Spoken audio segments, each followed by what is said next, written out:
How y'all doing, everybody? Welcome to another episode of Synergy Talks. I'm Mr. J Synergy himself, reporting once again. You know how to dub back with the Space Jam legacy. This edition will be about the actual Easter eggs. If you don't know what an Easter egg is, it is a connection to another movie, another universe, another galaxy that you might have seen in another movie. Everything is tied together like a big book.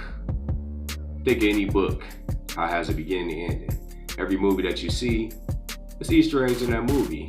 It's clues to let you know what's going to happen in the future, and also to let you know that it's connected. You even see guest appearances. So I'm going to go through and let y'all see every one from this movie before it's released, so y'all can pay attention to it when it comes out.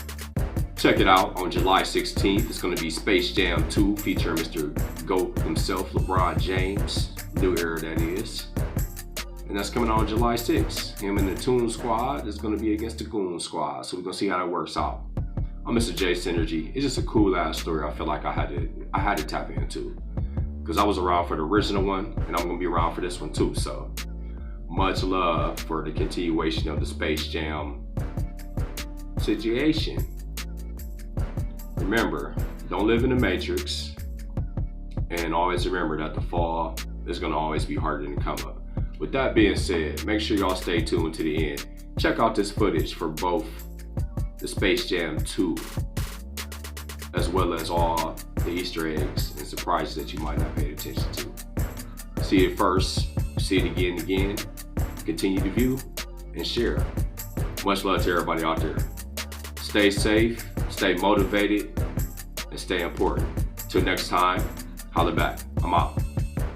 House, LeBron James is playing himself as expected, the same way Michael Jordan did, except it is kind of a made-up version of himself, because this actor will be portraying his son. Now, right away, we get a hint of something further going on in the movie, as we see the son is playing a basketball game on his handheld device, and that basketball court almost exactly resembles the court that they end up on later on in the movie. The father-son theme in this movie derives from LeBron James wanting his son to be a basketball player to fill his potential there, when his son is more interested in things like coding, video games, building programs, and I'm sure that'll definitely come into play when they get sucked into a virtual world. Looking here in the background, this might be the Warner Brothers headquarters, and LeBron James is having a meeting, most likely for some sort of made-up movie in that universe. In the background, we can see Marvin the Martian, and what appears to be the character of Dot from the Animaniacs. The Animaniacs actually make a ton of appearances in this trailer. Moving forward into the trailer, we are still here at the Warner Brothers studios. LeBron James has had his meeting and is also having a fight with his son about his future.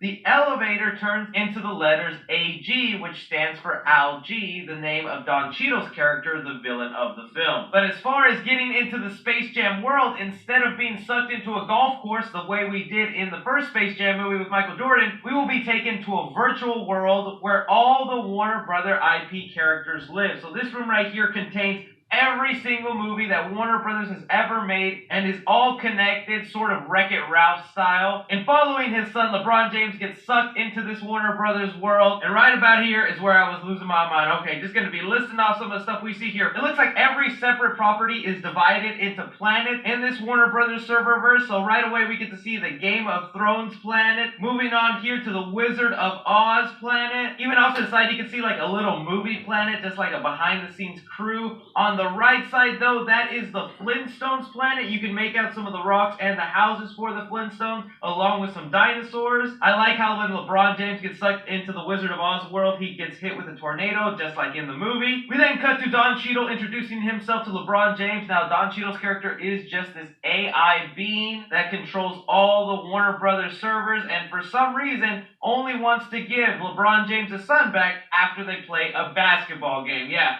Makes a lot of sense, but whatever. This movie's already looking awesome enough. The rules for the basketball game seem pretty simple. LeBron James has a couple of hours to round up his team members. Al G decides to start him off in search of his team members in the Toon world. Now, when this sign spins, we get to see some of the other worlds in this serververse. We get places like Neptune, Mars, and even Hogwarts. So yes, the Harry Potter world exists in here. Probably the part I enjoyed the most right here is LeBron James being thrown into the Toon world. The soundtrack for this trailer, I think, is also sounding pretty great. They're not only doing doing callbacks to previous songs in the first Space Jam movie by kind of remixing them. They are also throwing in iconic Looney Tunes sounds. Immediately when put into the Toon World, though, LeBron James becomes 2D animated the way he should be, giving us a mix of both worlds where he finally gets to meet Bugs Bunny. We are then treated to a quick cut of a spaceship flying through. Now, one of the planets they pass through here is the Maltese Falcon, a movie from the 1940s. I guess just something random to fill up the space. But a world I definitely want to go into here is the Gotham City planet, which actually seems to be shared by Metropolis, the same way Batman vs. Superman set up the new canon that Gotham and Metropolis are brother and sister cities right next to each other. Because you could definitely see the difference in the daylight where one is Gotham City and one is a little more cleaner looking, so that's definitely Metropolis. Next up, LeBron James, seeming to understand that he can only pick Warner Brothers characters for his team, starts listing off people he knows. Now, he's got here Superman as his number one choice, Gandalf, King Kong, and he's about to write down Iron Giant. The best part of after this list, though, is just the look Bugs Bunny gives to LeBron James. Like, boy, you really think Superman gonna be in our... We can't even get Man of Steel 2. How are we gonna get Superman in Space Jam 2? Also worth noting that he's wearing Marvin the Martian's helmet, which lets us know that's what they're traveling in throughout this movie, going planet to planet. They seem to have hijacked Marvin the Martian's spaceship so that they can travel to these different Warner Brother IP locations. Bugs Bunny seems to get a little bit realistic with LeBron James and tells him that the people we need are the people who have already won a basketball game in the first Space Jam movie, rounding up the Looney Tunes squad. Now, here's some backstory from the movie that the trailer doesn't really let you know. The Looney Tunes have sort of broken up. Some of the characters are no longer speaking to each other or have decided to live on different planets, have separate lives with each other, and a main part of this movie will be to round up all the Looney Tunes characters,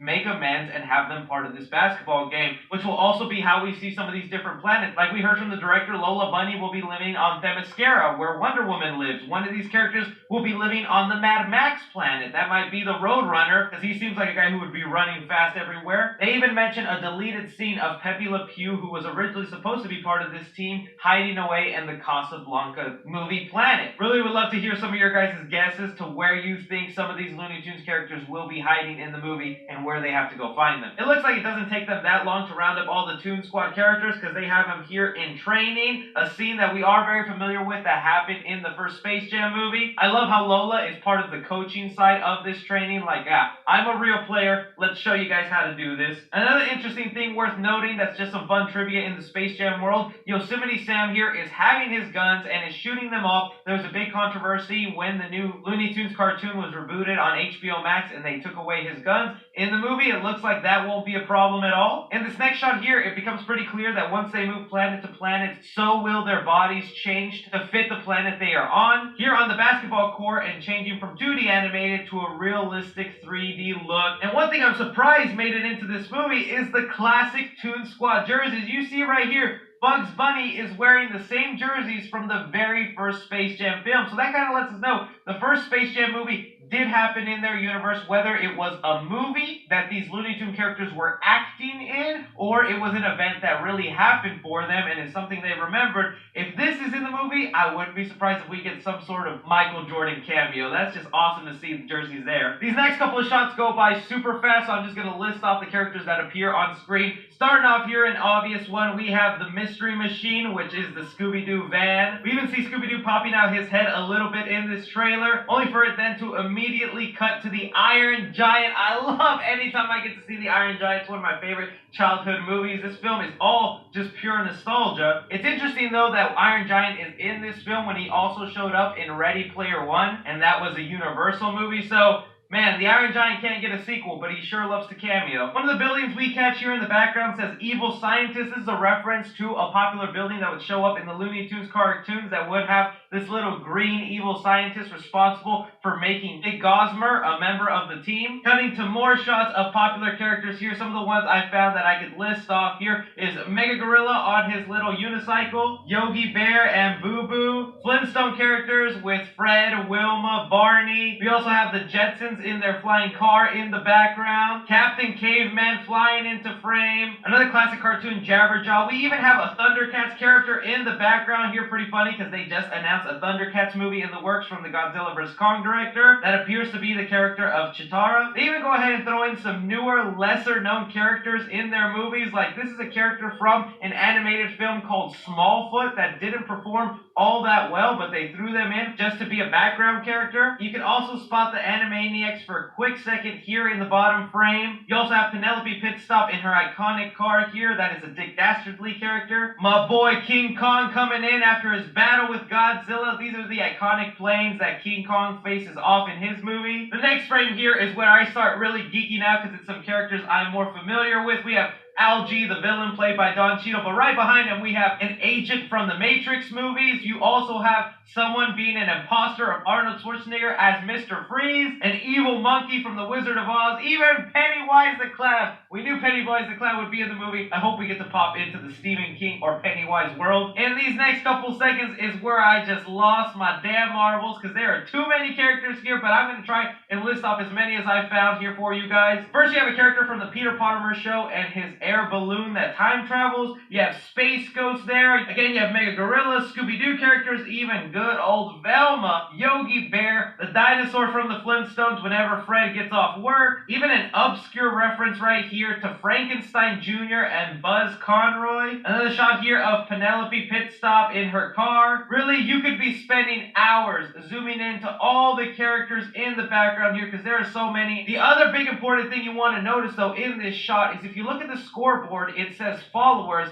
834,000. And that's because a big plot contention in this movie is that the main goal Algie has, if LeBron James loses the basketball game, is Algie gets to keep all of LeBron James's Instagram followers. I'm not making that up. That is happening as part of the Space Jam movie. They're fighting for Instagram followers. Okay. Probably my second favorite shot from this trailer is the Toon Squad here in an Avengers-style lineup. A couple things to notice, though, in this shot. One, Wile E. Coyote is number 13. I think that's pretty funny because unlucky number 13. And Wile E. Coyote is just known for being this character whose traps backfire on him whenever he's trying to go after the Roadrunner. You also have Daffy Duck here in a suit. Now, it's being said Daffy Duck might actually play the coach of the team or sort of like the owner of the Toon Squad. That's why he's in a suit. But we've also seen him in a jersey and other promotional work, so it might be a big thing that he steps on into the game at the end of it to save everybody. Also, because he's really small and you might miss him, you have here Speedy Gonzalez at the bottom next to Bugs Bunny. He's going to be voiced by comedian Gabriel Iglesias. Really, my favorite addition to this team is just the character of Gosmer right there in the background. Just a giant red boy looking awesome. And next shot here, we're introduced to the villain team for the Space Jam movie. These are known as the Goon Squad, and they're going to be made up of members from the NBA and WNBA. In the previous movie, they were made up of only NBA stars, and they were just given these monster-like abilities. Here, it's kind of going to be the same thing, but each character has their own unique characteristic. We have here a Falcon Eagle-looking one, a player that seems to be a robot with electricity powers, another player here resembling a snake, a spider-looking player, one that reminds me of the villain from Spider-Man Far From Home, Hydro Man, just with water abilities, and of course, if you have a water player, you gotta have a fire player. It's also worth noting that in the background of this robot doing his thing, you get to see here the 1989 Joker. He's even standing to some members from the Mad Max movie. You even have two Catwomans next to each other, one from the 60s TV series and Michelle Pfeiffer from the 1989 movie. We are then treated to some action shots within the game. Now, I haven't played basketball in a minute here with this belly, but I don't remember the last time you had to shoot up into the scoreboard.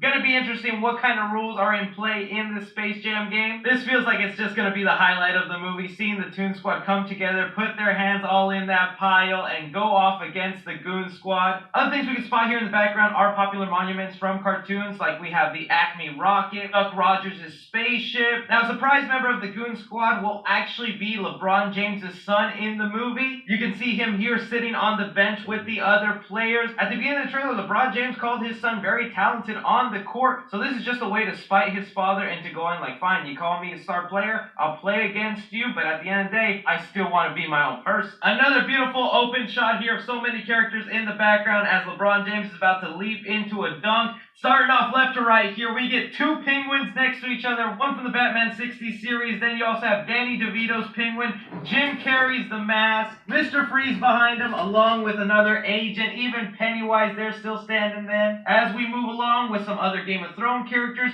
we also get to see the Joker from the 60s Batman series right there. I was hoping to find Joaquin Phoenix's Joker because he's set to be in here as well. In the background, there's even more characters that I can barely make out, though I do see another Thundercats Lion-O. It's also worth noting that they use the Scoob designs from the most recent animated movie for the Scooby-Doo characters in this movie. On this left side here, we have the Animaniacs Tower. You even have Froghorn Leghorn's barn house from his cartoon series. Moving on to LeBron James doing a dunk, cutting to Lola Bunny, giving you a wink, and right there, in love with the new Lola Bunny. My favorite shot from the trailer, hands down. LeBron James does overcalculate that jump and end up on the floor, leading to Tweety saying classic, and the reason he says that is because this is a callback to the first Space Jam movie where Michael Jordan did the exact same thing and Tweety Bird was flying around his head. Giving us here an ending gag for the trailer. We have some Clockwork Orange characters, more Mad Max characters, Game of Thrones characters. You also have Blue Falcon and Dynamite here in the background. And as Granny is doing her three-point shot with a senior discount, we also get to see the 60s Robin right there. And that trailer to me was absolutely bonkers, fantastic, so much fun.